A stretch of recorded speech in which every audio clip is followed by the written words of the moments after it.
Ja, goddag alle sammen. Nå, de godt høre mig, ja. Ja, jeg hedder Mads, og jeg er flyttet til Tyskland på grund af en af de her sager her omkring anbringelser i Esbjerg Kommune.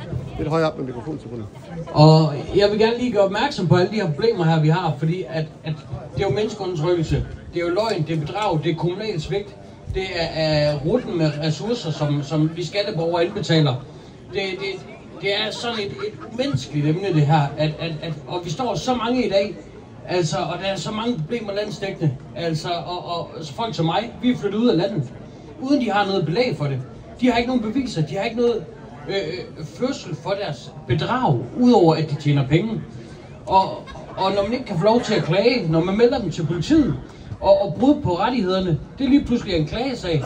Men Ankestyrelsen, de vil ikke tage klagesagen, fordi at du ikke har nogen afgørelse. Men hvordan kan du have en afgørelse på noget, du bliver ignoreret på? Og når vi ser de her problemer her, det går landet over. Og det er vores børn, det er vores fremtid, det er Danmark, der forfalder. Jeg synes, det er under al kritik. Og når vi står her, så mange mennesker, altså, det må da sætte et eller andet i gang derovre.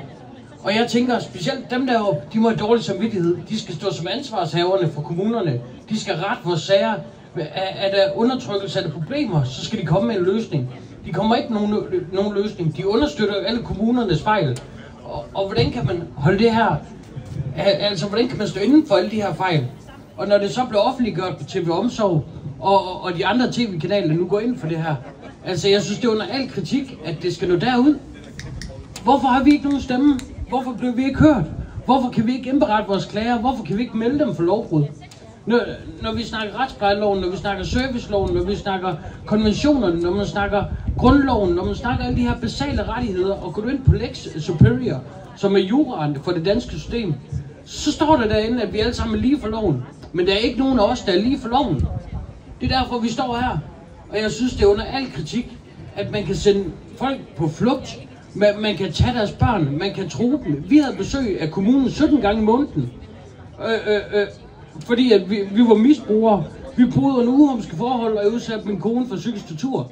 Vi benægtede, at jeg udsatte hende for psykisk tortur. Vi ville afgive en urinprøve, og de kunne bare komme hjem og se til os, hvad vi boede. I stedet for skulle vi have besøg af kommunen 17 gange i måneden. 17 gange i måneden, det er kommunalt overgreb. Det er svigt. Og når man går alle de her sager her igennem, hver en af jer, I har en sag. Og alle de her sager har vi godt belyst dem alle sammen på tv, men der er ikke nogen danskere, der gider at sidde og se det.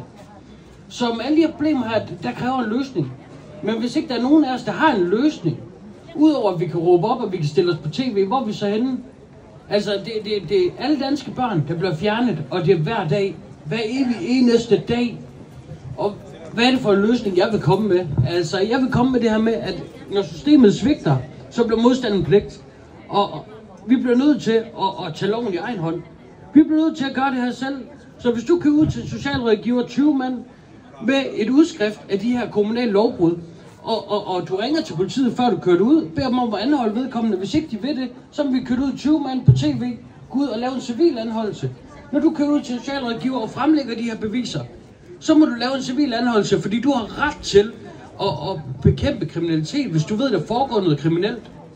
Og vi snakker ikke om at frihedsberøve, vi snakker ikke om at lave selvtægt, vi snakker ikke om at straffe nogen, men vi snakker om at få dem på en politikår, så de kan blive udsat for en afhøring, og så kan de videre få en dom. Og det må jeg mene, det er gængs retfærdighed. Det er det, der står i juraen i Danmark. Vi alle er lige for loven. Myndigheder, forretninger og privatpersoner. Så det er mit udkast på det, altså. Og så håber jeg, at det bliver taget godt imod. Så selvfølgelig skal man ikke være ond over for folk. Jeg har ikke noget ondt over for nogen. Men de skal fandme følge loven. Og hvis politiet ikke vil hjælpe os, selvom de bryder loven, altså så er Danmark jo fortabt, hvis ikke vi gør noget. Det var det, jeg vil sige. Tak skal I have.